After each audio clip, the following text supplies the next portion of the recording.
Right now on News Channel 6 at 7, charges filed in the drowning of a toddler who died during swimming lessons. And the South Carolina Department of Social Services is ending its emergency SNAP program, how this could impact households. Why is it that you want to make a change? These are questions of purpose and values and meaning. So maybe you do want to go to the gym and lose a couple pounds, but why? Also tonight, whatever your New Year's resolutions are, behavioral experts say you should be very smart about them. Your news at 7 starts now.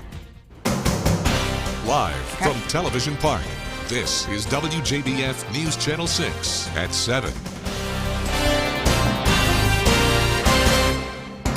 Good evening, everyone. You are watching News Channel 6 at 7. I'm Tiffany Hobbs. Thank you so much for joining us. Coverage you can count on begins with the district attorney's office pursuing charges in the death of a 4-year-old, Israel Scott, who drowned during swimming lessons back in June. The DA is issuing an arrest warrant this afternoon for Lexi Tenhusen. She's the swim instructor who was holding lessons at her home pool on June 14th when Israel drowned. Tenhusen is being charged with involuntary manslaughter. Izzy's parents say that this is long overdue. At times I'm, spending energy and time with trying to get justice for him. And I feel like once we get justice and there's some type of accountability, I can really fully just grieve my son. We will have the full story on this investigation coming up tonight at 10 and 11 p.m. Another developing story, the district attorney says 7 Richmond County deputies will not be charged after a man tased during a traffic stop died. The incident happened in October 2021. Deputies pulled over Jermaine Jones and searched his vehicle. They said they found drug paraphernalia and a gun in the back seat, and Jones tried to run away. That's when he was tased, which caused him to fall to the ground. He died at the hospital several days later. The district attorney says 7 deputies have been cleared of criminal wrongdoing. Today, police departments across South Carolina are conducting traffic checkpoints. The reason is simple. Officers say drunk driving accidents are happening a lot more frequently on the night of New Year's Eve. By placing some of these checkpoints near key locations, authorities hope it will send a message to bars and restaurants to encourage their patrons to act responsibly and not get behind the wheel after drinking. Drunk driving kills more than 30,000 Americans every single year. If you do plan on driving tonight or any point this weekend, make sure to be extra careful on our roads. It's never been easier to make the decision to get home safely. We have ride shares, we have law enforcement officers, friends and families, so many ways to get for people safely. And if they just, don't take their car when they go out to celebrate, then they won't have that risk of coming back. It's really such an easy thing to prevent when you think about it. The penalty for being convicted of drunk driving varies, but it could be fines, jail time, or both. It is warming up outside as we get into the weekend, but you may want to grab your raincoats for New Year's celebrations. Our chief meteorologist, Tim Miller, has a look at the forecast. Tiffany, you nailed it. That's exactly right. And here we have for tomorrow a marginal risk of severe weather for pretty much the entire viewing area. All the counties shaded in green. This is why we have a Viper 6 alert day issued for tomorrow. Looking outside in the Marriott, looking downtown with the lights shimmering on the river. It is looking fine tonight with our Terry Lambert Hyundai Skyview cam. 54 Saluda, but 64 in Swainsboro. It's got a 10-degree temperature swing here. All thanks to that southeast wind where it is relatively light at the moment. So yeah, that's not too bad. We can handle that. The clouds, though, are certainly rolling on in here, and we'll take the Tuesday view. Notice the rain about ready to creep into Columbus, and that's the activity that we're going to start to get. I would say certainly by 11 o'clock tonight when we're together, we'll certainly talk about some rain, and then we'll talk about this. That'll be with us for pretty much on and off the day for Saturday, I'm afraid, New Year's Eve. The good news is we're going to get rid of it by the time we get to New Year's Day. So pretty much where we're at now, upper 50s to around 60 degrees. That's what will be continuing tonight, so no problems tonight. Futurecast at 11 o'clock shows that rain starts to move on in. Once we get to the overnight hours, you'll notice we'll have an opportunity here, maybe of a thunderstorm or two. Could produce some heavy rain, some gusty winds. No tornadic activity with this, not expecting that at all. But still, nonetheless, some rain around 6, 7 o'clock. I'm going to pause it at 7, all right, and we're going to pick it up again coming up in just a little bit. We'll talk more about it. I'll show you the rest of Saturday into Sunday. 68 the high. We'll start off getting rather mild, to say the least, and it is a warm, wet New Year's Eve. But what about New Year's Day? Surprisingly, incredibly nice. We'll talk about that with your forecast in just a little bit. Tiffany. Thank you, Tim. Starting in the new year, you can get tax credits on your state income tax in Georgia if you donate to law enforcement foundations that support local police agencies. The money can be used to increase officer salaries, providing more training, buy or maintain equipment, or pay for programs that send out social and health workers to help with mental health emergencies. South Carolina lawmakers are trying to get rid of a sales tax on women's hygiene products. Republicans in the House and Senate say it is time to end the tax on tampons, pads, and other products that are essential for basic women's health. They also talked about making them readily available and free in schools. This follows years of Democrat-sponsored bills seeking to end the tampon tax, dying without debate. The State House session begins January 10th. Happening next month, emergency allotments for federally approved food assistance will end. Alessandra Young explains how this change could impact you. Since March of 2020, the emergency SNAP supplements have brought families in need extra funding based on your household size. And I spoke with the manager here at Quality Foods, and he says a lot of their customers use SNAP and will be affected. On January 31st, 2023, the Supplemental Nutrition Assistance Program's emergency funds through DSS is ending. The emergency supplements brought households to the maximum benefit amount. And slowly, kind of chipping away and drawing down that balance. And the agency is committed to this program. We have seen, a huge interest in it. We've seen a lot of growth throughout the state of people who are looking, to add those fresh fruits and vegetables to their diet. And without this additional funding, using one-time state dollars, this program is in jeopardy of ending by the end of summer 2023. The entire program isn't ending, just the extra benefits. Junior Holder is the manager at Quality Foods. He says it won't have a huge impact on the store, mostly on their customers. Holder says they see both SNAP and regular customers. If you get X amount of dollars and all of a sudden you get X amount more, you tend to live off of what you get more, but when they cut you back, it's hard on them for a little while. Starting February 1st, 2023, all SNAP households will go back to receiving their monthly benefit amounts. The only part that's ending are the emergency supplements. Starting January 3rd, 2023, you will be able to view your monthly SNAP benefits online. Today is the last day of business for Stay Social Tap and Table in Evans. The decision comes after the owner lost her alcohol license. The county said the business did not meet the requirement of selling at least 50% of sales being from food. I want the dust to settle, figure out what it is that I want to do going forward. I know that I can't continue on with my business plan as I had it. We've had to do a couple 180s since we opened in the middle of COVID. And then we really just thought that this was going to be just another 180 and that we would have to potentially make some changes and then move forward. And then lo and behold, the revocation changed everything. So the owner says she wants to prioritize spending time with her children. We have some very sad news to pass along tonight as the WJBF family lost a dear team member this week. Marlena Wilson was our production manager and executive producer of the Means Report. She had a hand in a lot of the programming you see on News Channel 6, from newscasts to our Your Hometown Tour, live broadcast, and special programs, including Christmas parades and the Border Bowl. Marlena came to WJBF 17 years ago from her hometown in West Virginia.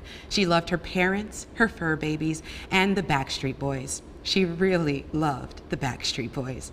Marlena had a contagious laugh and a welcoming smile. She was a talented director and producer and a gifted writer, sharing her thoughts about everything from reality TV shows to more mindful living in her blog, Lainey's Look.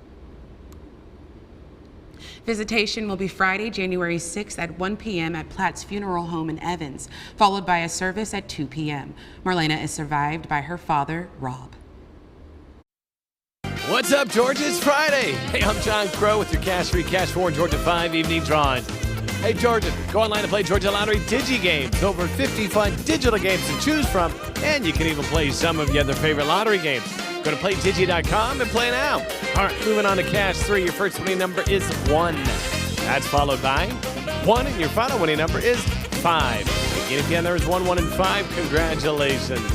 On to Cash 4 now. Here we go. Your first winning number is 7. That's followed by 0. Up next, we have 6, and your final winning number is 9. Again, if you have the number 7, 0, 6, and 9 in any winning combination, way to go. On to Georgia 5. Here we go. Your first winning number is 6. That's followed by 3. Up next, we have 5. That's followed by 1, and your final winning number is 2. Again, those Georgia 5 numbers are 6, 3, 5, 1, and 2. Good luck and play on, Georgia.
As we enter a new year, it is a fresh chance for a new start, as many of us consider things that we could do better.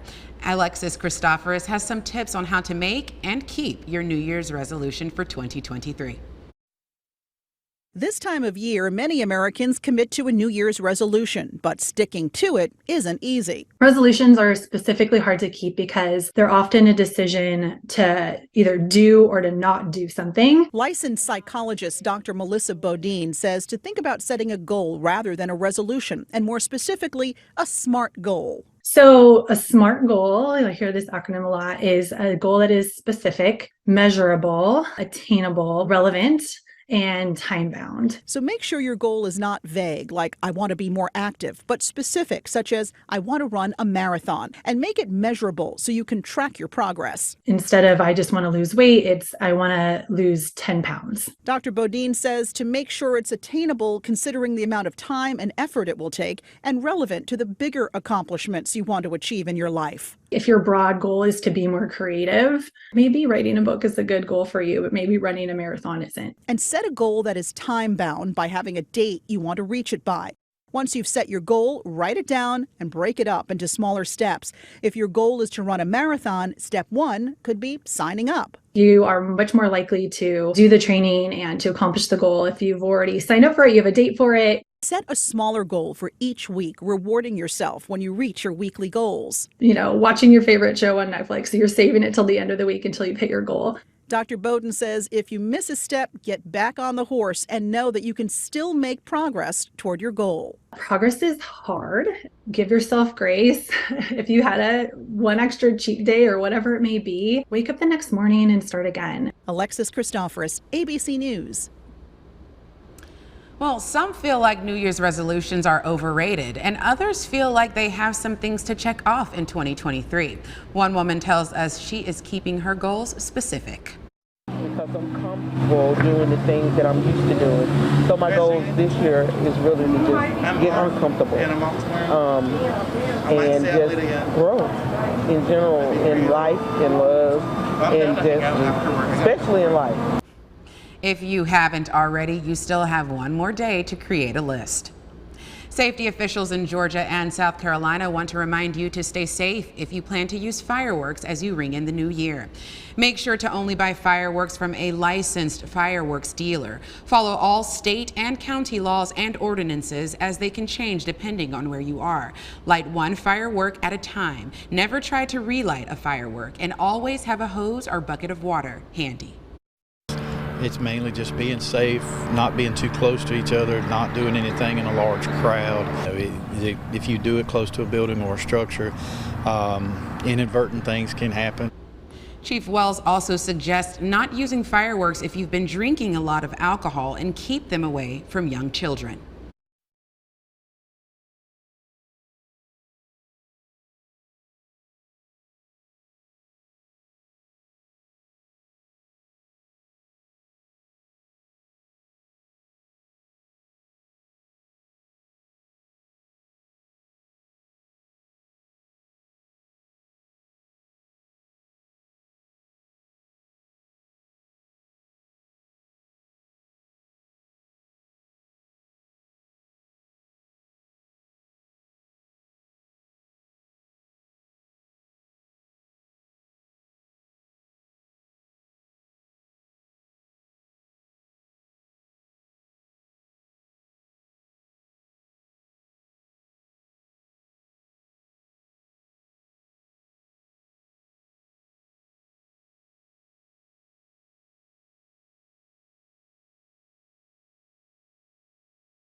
Now, your most accurate forecast with WJBF Live Viper 6.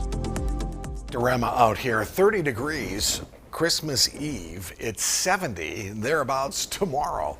40-degree temperature swing in just 1 week. My goodness gracious, right? Just don't blink. The weather changes in a blink of an eye. All right, here we are for tomorrow. A marginal risk of severe weather for all the counties shaded here in green. What does a marginal risk mean? Well, we see this quite often, right? So it means isolated severe storms are possible, limited in intensity. So that means I don't want you tonight go to bed thinking, wow, there's going to be a big outbreak of severe weather on New Year's Eve. No, but there is a chance of one or two of these storms to be sort of gusty winds, some heavy rain, and maybe an issue or two. So there it is, our alert day for tomorrow, 68, pretty close to 70. Some of us certainly will see 70. And I think 70 is a good number to do it on Sunday with sunshine for New Year's Day. 55 our current temperature at Bush Field, 62 at Daniel Field, Aiken at 57. So certainly is a mild evening. There's no doubt about that. So Viper 6 alert day for tomorrow. Rain and a few storms. It will be warm. Sunshine back to New Year's Day, 2023, and then temperatures climb into the 70s as we get into next week. So there go the clouds moving off towards the northeast, all coming in from the southwest. And this is the activity we're watching. So we're going to get this this low moves up towards the north, these waves of rain and a few thunderstorms, and they'll start as early as about 11 o'clock to around midnight tonight. So here comes our first batch with Futurecast that moves on through. We'll catch a break through midday, and then here comes that front. Once the front moves on through, it'll sweep everything off towards the east. We'll have clearing skies, and it'll be a big improvement coming up for New Year's Day. And this takes us really into much of Sunday and early part of next week with some great temperatures for sure. So here's 11 o'clock tonight. The rain will start to move in from west to east. Notice once we get to the overnight hours here, we'll have some of these cells that can produce some pretty heavy rain, maybe some gusty winds. There's 6 o'clock tomorrow morning. That moves off into Columbia. We're still dealing with some scattered showers. We'll catch a break, my thinking is, around noonish. And then here comes early afternoon. We'll watch some of these cells move from, again, the southwest to the northeast. And at any point, any one of these can produce some pretty heavy rain, maybe some gusty winds. Here's a decent cell from Augusta down to Waynesboro. That moves off towards the east around 6, 7 o'clock. And my feeling is after 7 o'clock, that should really be about it. Things will calm down and it will be nice. And right now, New Year's midnight Eve looks to be great. 7 o'clock Sunday morning, New Year's Day. Again, we're dealing with some few clouds, sort of leftover clouds from that front, and then the skies will start to clear for Sunday, and again, Sunday will be a nice day. How much rain? Well, the models are giving us about an inch in places. I think that's overdone. I think maybe a half inch, 3/4 inch possible, 1/4 inch rainfalls in some places. This thing's moving awfully fast, so I highly doubt we're going to get a lot of rain out of this. Decent amount of rain, but no inch or more. Rain and thunderstorms start at midnight till about 9 p.m. Saturday till it's totally done. Some with some gusty winds, certainly warmer and muggy tomorrow. And watch for debris on the road. The wind will blow some limbs and some trees maybe around, so just be careful for that, especially if you're out going to some friend's house. 68 tomorrow, then our streak of 70s before we bring it back to January once we get towards the Friday time frame. 52, the overnight low for tonight. Generally speaking, some showers will be around. 68 tomorrow for the high, 70 in Waynesboro. We'll do a 73 down in Midland. And how about that 10-day forecast? It is looking nice. Scattered showers and thunderstorms tomorrow with our alert day. That's not nice, but what is nice is coming afterwards. All right, we're looking at temperatures into the 70s and our next rain chance on Wednesday. That's the latest with the forecast. We're back in just a moment.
After 49 years, a beloved grocery store employee worked his final shift at the KJ's in Grovetown on Friday. Brandon Dawson has the story. Ron King is the manager at the KJ's in Grovetown, and today, friends, family, and co-workers surprised him with a retirement party. Ron's been in the grocery business for 49 years, starting at just 16 years old back in 1974. I started as a bagger, and ever since then I've been in the grocery business. And I went home, ran home, and told my parents that, hey, I want to keep working in the grocery business, and here we are. Ron's worked at plenty of stores and has stayed in the grocery business for so long because it was something he loved to do. Because of the customers and interacting with people that I work for, and I guess I've always been a people person. I'm proud that I served 49 years in the public and served and took care of my family. Over the years, Ron's worked with a lot of people, and he's changed some of their lives. I've been coming here as a customer, and my mom passed away last year in December, and Ron was aware of that, and he knew that I had no family in state here or any friends around, so he invited me to his home for Christmas Eve, and invited me in, and I met his wife and his son, his mother-in-law, and all that. I mean, it was really heart-touching, and because of that is why I wanted to come here and work and be around him more. Shortly after I started working here, I got into some legal trouble. I missed work, and 4 days later I came back and begged for my job. begged with him, crying in the office, and he has such a big heart that he didn't hold it against me. Never did he hold it against me, and you see I'm still here. Even Ron's mother was on hand for the momentous occasion. There ain't no words. I'm just so proud of him. I would never thought I'd see one of my boys retired my age. Even though Ron's time in the grocery business is over, he still has a lot of fond memories, and he's thankful to everyone that helped him along the way. Thank you for everything y'all have done. Thank you to my family for supporting me for 49 years. Thank you to my kids for supporting me for 49 years, but especially thank you for the people that supported me, under me, that made me be where I am today. All right, Ron! Brandon Dawson, WJBF News Channel 6.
All right, Viper 6 alert day tomorrow for periods of showers and thunderstorms, some of which could be strong to severe. We will keep an eye on that tomorrow morning. Sherry Sheely will be here, and then Jenna Petracci coming up tomorrow night as well. Tiffany.